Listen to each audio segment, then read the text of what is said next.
All right. Preseason week 1 in the books. Eagles show flashes, but end up losing to the Steelers 24-16. We're going to make this quick, sweet, and snappy. It's fucking preseason. No one gives a shit about the goddamn score. Preseason, guys. It's the preseason. However, I do have some thoughts. But welcome. This is All About the Birds Network. I am joined, as always, by Jeff Warner and Johnny Uleka. I am Chip at Chip for the Birds. Gentlemen, what are your initial takeaways? We will start with Jeffrey since he is on this side of me. Look, it's preseason. You don't want to overhype positives. You don't want to overhype negatives. But look, I would say from the couple series that we saw from the first team offense and the one series we saw from the defense, it calmed me down a little bit. Look, we're going into this season. There's a lot of unknowns, a lot of uncertainty, and there's a few things that I like. There's a few things I feel we need to work on, but overall, from a performance standpoint, I felt it was a well-done performance by our team overall in their first game with Jalen Hurts as a quarterback, as well as Nick Sirianni as the head coach. Johnny, your thoughts? I like Jeff said. Jeff said it. He kind of hit the nail on the head there, but. You try to pull positives out of it. It's the preseason, especially when you get into the third and fourth quarter, when you have guys that are going to be, if they make a practice squad, it's kind of like the best that they're going to be, unfortunately. But you take the positives that you can. There's some negatives in there, but, one bright spot I do want to say is, I know Hurts only had he had a couple drops in there, but to me, it looked a little poised. You like to see a little bit of some movement of the offense, which they did. Now, they didn't convert because of a drop pass, but you like to always see that. A little bit of movement, not 3 and out, and then get off the field. You'd like to see a little bit into that. But I think that Jake Elliott hitting 3 for 3, 47, 50-yarder, a player that needs to kind of, get back in the groove of things as being a kicker who's making a decent amount of money, keep working his confidence. Because that's what a kicker is, like a closer. Right. Confidence is the biggest thing. And it's the consistency too. So, and it was funny. As I was, getting ready for the show, I was just kind of perusing the Twitter, and somebody said, "That's it. Jake Elliott's good. They should sign some nobody kicker to give him some reps and to give him some reps off." And I went, "This is a guy who had now here's a guy who had an absolutely terrible last season. Yep. He needs every single rep possible to get into that groove. Not to mention, you have a new holder, so you have to get into the routine with your new guy. Like that to me that screamed like I want to type something about a kicker, but I don't actually know a lot about football kind of thing. One of the things that I really like, we've heard Quez Watkins. However, seeing it, holy cow, that guy's fast. That guy is fast. And it's not even 2 of them. It should have been 2 exactly. of them. I was going to say, it's not the play that he actually broke off for the touchdown. It's that first play where you see him get past the defender, and the ball just wasn't, wasn't there. But it was close. And it's something that you can look at the offense and see the explosiveness that you have with a guy like Quez Watkins. Right. Yeah, it was just a little bit overthrown. That and Quez got bumped off his route a little bit. That he lost a little bit of his acceleration. But going back to that drive, I just want to bring up, look, we didn't know what type of coach and what type of game plan. Granted, it's preseason. They're not showing all their cards. But the fact not even close. But just some of the things that we did see from the play calling and from Sirianni, that drive right there where Quez broke free and it was overthrown. But the fact that they were on their 2-yard line, and the fact that he didn't go conservative and just say, screw it, run 3 straight downs, we don't get the first down, we'll punt in a game of field position, which I get. Field position is a critical part of a game plan and a critical part of winning and losing football games. I do not disagree with that. But for the fact that Sirianni was aggressive and just said, screw it, I trust my offense, I trust Jalen Hurts, and the throw from your end zone on 2 straight plays, it shows what type of coach he's possibly going to be. We kept on criticizing great Andy Reid for as long as he was here. He was always conservative in situations like that. Same with Doug Peterson at times. When they're pinned back, because it's a game of field position. You don't expect the chances of you converting a first down is slim, and you want to give your punter enough room.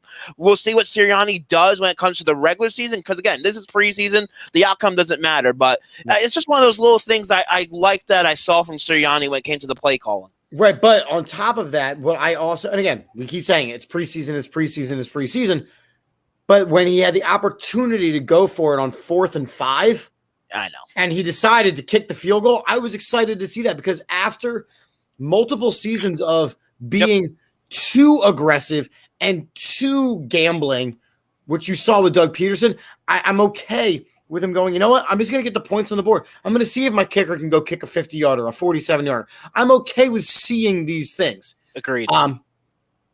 Speaking of, the things that we kind of saw, one thing that we saw, at least tonight, is that we on this roster do not have a quarterback with a strong arm.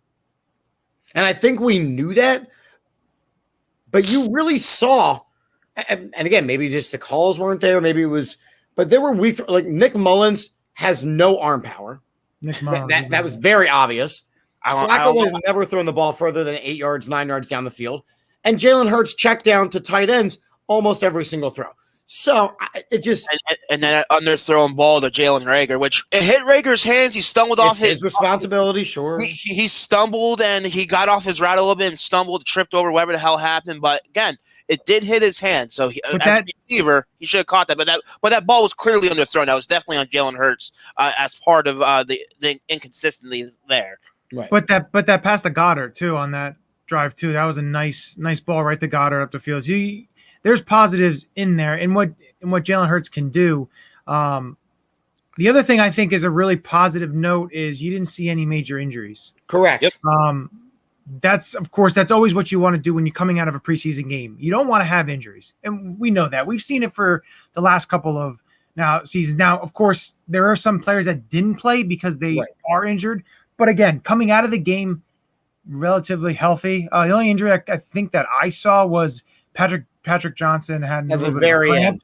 A cramp. It was just a cramp. But Zach McPherson did go to the locker room. He did come back out and play once he left the locker room. So I don't know what his injury was or if they said, but he seems to be coming back from that as well. So it could have been cramps, dehydration type of things because of how it was hot it was, guys. So it was hot. I had to take my little guy to football practice tonight. It was hot. And we're talking 7-year-olds. These are grown behind men. I thought Zach McPherson played well. Johnny, your boy on the defensive line. You want to talk about that at all? What, Teron Jackson? No, Williams. Oh, Milton Williams. Teron Jackson was God. good, but Milton Williams. Yeah, the one play that he turned the offensive lineman around. If you just watch his hands and how aggressive, and the thing is, like they said, he can play inside. He can play outside. It gives them another weapon. And, don't discount, the other interior depth in Hassan Ridgeway and T.Y. McGill and having, those type of players. Because I felt that, having Milton Williams being able to do what he did and what he showed, I really like the makeup he has. And to be able to learn behind two guys like Hargrave and Cox, I think is, instrumental. It's very, very big. That and just his versatility, I would say. The fact that he can move along that whole defensive line, he creates a lot of different mismatches for opposing offenses. So he's definitely a guy that's going to be a major contributor for us this season early on, which is exactly what we want from our rookies. That's the one thing we continue to harp on year in and year out is we want contribution from our draft class. And he's definitely one of those guys, if healthy, can be a major contributor for this defense. And I think another guy like Teron Jackson, showed some flashes, has a motor, just goes and goes and goes. Not saying he's going to be, instrumental on the 53, but he's a guy that you can develop. And that's the one thing that we want to see. We want to see some of these players develop. And another guy I want to, give a little bit of some credit to watching him is he's not a rookie, but Alex Singleton was all over the field. Yes, he was. He continued to show what he showed at the end of last season.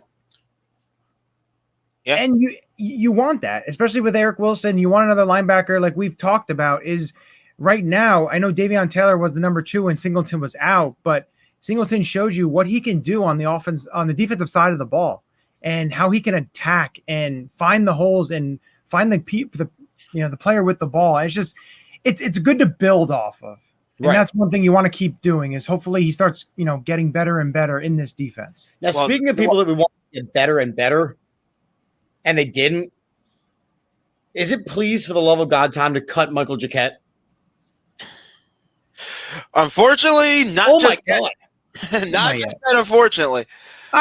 Yeah, he had a bad play, but the one thing is the next play, he made a really good sure up tackle on Claypool. He stayed in. He's young. If he doesn't make the roster, he's on your practice squad, and the guy's 24 years old. For him to go from that Cowboys game where he set all kinds of records for how absolutely badly he got abused to one of his first reps of the preseason, him getting absolutely abused. The guy has absolutely no coverage skills. None. He has no coverage skills. He has a liability on the field. The only way he is going to be a successful NFL player is if he puts on about 230 pounds and learns how to play on the defensive line, because then his square up tackling will work great.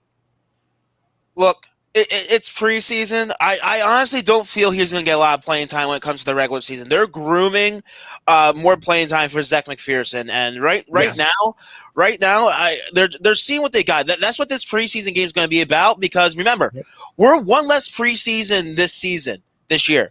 So honestly, it's going to be interesting to see. And I don't know if I haven't been following as closely to the press conference. I don't know if it's been asked or if Sirianni addressed it. Next week is probably going to be the dress rehearsal for the season. Because going week 3, that's basically the new week 4, and that's where you're going to see a lot of the backups and the third and fourth stringers. So next week, when we play the New England Patriots and Bill Belichick, that's when we're going to see the most and see what we actually have with this football team before the year, because that's most likely going to be the final dress rehearsal. Yeah, and another guy, 2 other guys in secondary, showed some flashes. Elijah Riley on special teams that had that interception. The player from Army, and then also the guy they got from Jacksonville, Josiah Scott. Showed some flashes. He's a smaller guy, plays in the slot there, but they don't have the name depth. But again, these players know that there's open spots on the roster. So, and that's where these preseason games are going to be so big, to be able to see who actually is going to take those steps. And, a guy like Michael Jacquet struggling opens the door for another player. So that's going to be big, especially these next couple of games. Preseason games. And what I think it's important to talk about is, look, Jalen Hurts played 2 drives. 2 drives tonight. You're telling me that next week he's going to ramp up and play the entire first half, followed by the third week he's going to play a quarter? And he's going to be ready? I don't think he's going to play anything in week 3. Right, and so you're telling me that he's going to be ready. From what he showed tonight, it was a continuation of the end of last season where he is just okay. He's just okay. I kind of felt he shined a little bit. I understand we're going to be critical of him being the quarterback because we do not know what we have with him with such a short sample size from last season. But if any game for him to step in and play, this was the game this is the team I want him to play, because Pittsburgh Steelers defense, excuse me, they don't let up. Right. Regardless of his preseason, they were bringing the blitzes. They were doing various blitz packages. And the one thing I did like from Jalen Hurts, besides I think like one play, he stood in the pocket. He didn't go with his feet first, which is something that we saw consistently with him coming out of college. Is if the read ain't there, if his first or second read ain't there, he darts and tries to run off. Which I was a little bit more promising with him. The fact that with pressure in his face, he made a couple nice throws. He did have that underthrow, the Rager. He did have that overthrown ball to Watkins, but he was in the deep of his own end zone. But we have to remember, he's without his number one weapon right now. He's without Devontae Smith.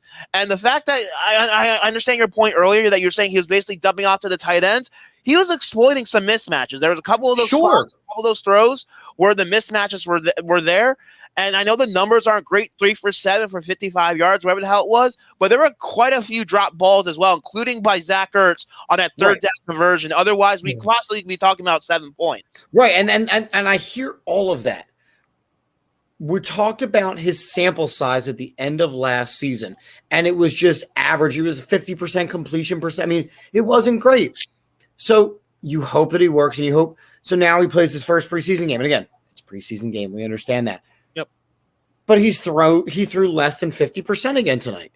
And you can say that there was the drops. You can say all those things. But at some point, he's got to be better than an average quarterback if he wants to really do something with this job. And that's how I feel about this. I need him to be better than average, or he needs to play more in the preseason to get a real legitimate chance. But again, what you say he needs to be, but look in 2015, Sam Bradford had a hell of a first half against the Packers. Everyone thought he was the greatest thing. Yeah, preseason, it's meant to work out kinks, get yourself familiar with the offense. The tight ends are going to be vital for him. Yes, they are. And what he does, and having Ertz and having Goddard, and even Richard Rodgers can play. Rodgers is on way out. I'm sorry, with the way Tyreek Jackson is playing. Rodgers, I don't see them keeping 4 tight ends. So Rodgers, I feel, is going to be the guy that's going to be let go before the start of the season. Getting too early into Johnny's 53-man roster prediction. But that's my thought. It's never too early. But there was a player that maybe they should have kept, and just maybe he didn't show that well in Jamie Newman, because Nick Mullins doesn't really give you much of anything. They're only gonna keep 2 quarterbacks. That's evident. Watching them tonight, they're not keeping 3 quarterbacks. And Nick Mullins didn't. They'll keep one on the practice squad or on layaway, or he'll be on the roster, but he won't be active on game days. Like, they'll do something with him, because you do need 3 quarterbacks in this league. It'll be practice squad, because it is not going to be on the main roster, because they're going to want that spot for another player. But he didn't help himself with, and Ross Tucker brought it up. Some of the throws he made, they had a receiver wide open down the middle. He double clutched and stuff like that. But again, it's preseason. It's what preseason is, especially when you get into third and fourth quarter. But Were there any other players that you guys, now maybe not mainstay names, that you thought kind of open your eyes a little bit, saying, "Oh, it shows a little bit of promise in this first game"? Not open my eyes, but just it's one game, but it's trying to get a feel of who the coach is like, and who's getting playing time and who's getting reps, because that's how you're going to judge it, based off a little bit on who's going to be on this 53-man roster when it comes to a lot of these bubble players or guys that are maybe on the outside looking in. And during this offseason, you guys called me crazy for thinking that Jordan Howard was going to be on this roster. He had one good block. I don't know if I called you really crazy. I think it was more Chip. Really, that was all me. It was all me. But I understand. I agree. He only had one good block. But just hearing from training camp and seeing the reports, the fact that he is getting more reps, he's getting a lot more reps than some of the other guys on this deep running back group. And the fact that he was getting first team playing time without Miles Sanders playing today, he's a guy that showed you that he can be a blocking running back when called upon. And it's going to be interesting to see what Howie Roseman does, because remember, Howie Roseman is the one that is assembling this roster. Right. We do know that, of course, Sirianni is going to have a little bit of say or give his input, but it's going to be interesting to see who Howie goes with when it comes to this running back class, because, of course, Miles is your guy. It looks like Jordan Howard might be number 2. So who's going to be behind them? Because Gainwell is pretty much a given, because they didn't draft him. They didn't draft him, or for him to go that low. The risk losing him to the practice squad by being picked up by someone. He's going to be on the roster unless he gets hurt and goes to IR. He'll be on the roster. Kerryon Johnson, he only got 1 carry tonight. Granted, it was a 10-yard run, but he didn't see a lot of playing time. He was a guy that when we got picked up this offseason, we thought it might be a little bit of change of pace back. And right now, he looks like he might be lost in the coach's shuffle a little bit. So Sanders didn't play at all tonight, which upset me, because, again, we're talking about people who need the work. Sanders did not have a great season last year. He needed the work. He didn't dress. He didn't play. I don't know where he was. He didn't play. My bigger concern was the fact that you need Jalen Reagor to be healthy as a wide receiver. Why was he your punt returner tonight? Why? Look, he needs to be along the lines of the Deshaun Jackson situation where you put him back there if he needs a spark. He cannot be your number one punt returner. He cannot be your number. Quez Watkins can be your number one punt returner. Hell, Boston Scott, if you want to find a spot for him, you cannot have Jalen Reagor as your number one punt returner. You can't. Quez Watkins isn't a punt returner. I don't think he's ever did it. I think he only did kick returning. And John Hightower can do it. Who I also Hightower's didn't see hurt. I think he's injured. So it can't be Jalen Reagor. You can have Greg Ward back there, get you a fair catch or 1 yard. It cannot be Jalen Reagor. It can't be, because if Jalen Reagor goes down on special teams, you have now blown up your offense. But if he goes down getting hurt doing a crossing route, is it really? I can live with it because he's on offense. But he can give you a spark. It's a dangerous role to play as a punt return. Look, we saw how many times Deshaun Jackson went back and fielded a punt and made a big play. But then you saw even more times Deshaun Jackson field a punt and run around and lose yardage and then get up limping. Jalen Reagor has to be on the field as a wide receiver. He cannot be your punt returner. He can't. There's got to be a different solution out there. I just don't know, like what Johnny said. We don't have a lot of guys that have that experience being a punt returner. It's a different element than being a kickoff returner. And you remember the times that, and you brought it up on Wednesday's show with the guys when we were breaking down special teams. Special teams is a vital part of the game, of losing and winning football games. As an Eagles fan, who can remember opening week, I forget what year it was, but against the Green Bay Packers? Greg Lewis. Yeah, Greg Lewis musts the freaking punt and gives Packers basically a huge field position to win them the football game. So I understand Reagor is a vital part of hopefully our offense, but if he has the experience as a punt returner and he's really your only option, if you don't want to risk him getting hurt, just tell him to fucking fair catch each time. At least he catches it. So I'd rather have him back there than someone that doesn't have the experience or knows how to vision the field or the training when it comes to that and costs us a football game, like Greg Lewis. This comment here, Darren Sproles. Darren Sproles was a vital part of the offense. I know he wasn't the number one guy, but that's my point. Right. But he was used. He was a vital part of the offense, yet he was still used as a punter. You have to – Reagor in college was used as a focal point punt returner. He can do that in the NFL. He's your number 2 receiver and or slot receiver, depending on who's on the other side of Devontae Smith. Number 1. It's not Devontae Smith fielding punts. Yeah, at least it's not Devontae. But the answer Jason's question about Miles, they didn't really give a reason why he was not playing, but I assume because in the last couple of seasons he has been banged up in training camp, and they probably just don't want to risk him being injured or getting hurt. So they felt that it was time probably to keep him out. But don't quote me on that. So final segment, because we're not doing a full hour tonight. We're going about a half hour and then going for that. Final segment. You know these cuts are going to come in fast and furiously. So from each of you, I would like to know 2 players who you could cut tonight and not feel heartbroken because of their performance. I would like to go first because I already have my 2. But Michael Jacquet, JJ Arcega-Whiteside. Your turn. I don't think that's happening, but let me see. Michael Jacquet, who got absolutely burned, blistered, and beaten all over the field. And JJ Arcega-Whiteside, who continues to do absolutely nothing on a football field. The one guy that can get cut tonight is Rashad Smith. The fact that he had that he had the chance for that open field tackle and fucking whiffed.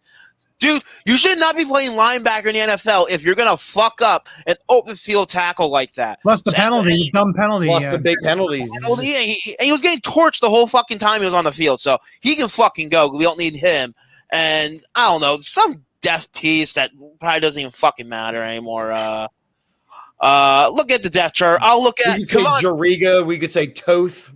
Kevon Seymour. Fuck him. I don't even know if he fucking played tonight. No, he's hurt. He played. Kevon Seymour played number 41. Oh, yeah, sorry. I'm thinking Kevon Wallace. Yeah. All right. So Johnny cut 2 players. Jeff took my Rashad Smith one, but I'll go with a guy that hasn't played at all this training camp. You guys probably don't even know his name, Nate Meters.